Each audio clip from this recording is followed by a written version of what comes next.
જીવો પ્રત્યે દયા રાખો.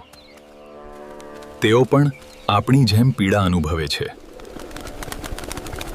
બુદ્ધે જોયું કે બકરીનું બચ્ચું કપાઈ રહ્યું છે. બોલ્યા, નહીં કપાઈ શકે. બુદ્ધે ઘાયલ કબૂતરને ઉઠાવી લીધું. બોલ્યા, ભલે અન્યાય થતો હોય તો થાય, પણ હવે આ ઘાયલ કબૂતર મારી પાસે આવી ગયું છે તો હું તેને બચાવીશ. કોઈએ કબૂતરને ખાવા માટે માર્યું હતું. તે બોલ્યો, જ્યારે મેં તેને માર્યું છે તો તે મારું છે. બુદ્ધ બોલ્યા, નિયમ કાયદા ગમે તે હોય, હવે આ કબૂતર મારી પાસે છે, તે નહીં મરે. તમને લાગતું હશે કે બુદ્ધ ઉપકાર કરી રહ્યા છે. ઉપકારની વાત નથી. બુદ્ધનો આખો માર્ગ જ જ્ઞાનનો છે. એ જ્ઞાનનું બીજું નામ કરુણા છે. એ જ્ઞાનમાં એક બહુ પ્યારી મીઠાશ હોય છે, જેનું નામ કરુણા છે. એ વાળી મીઠાશ નથી હોતી. હાજી હાજી, જ્ઞાનની મીઠાશ અદ્ભુત હોય છે. હળવી મીઠાશ, જેમ કુદરતી ફળોમાં હોય છે. ખબર પણ નથી પડતી. અત્યંત સૂક્ષ્મ મીઠાશ.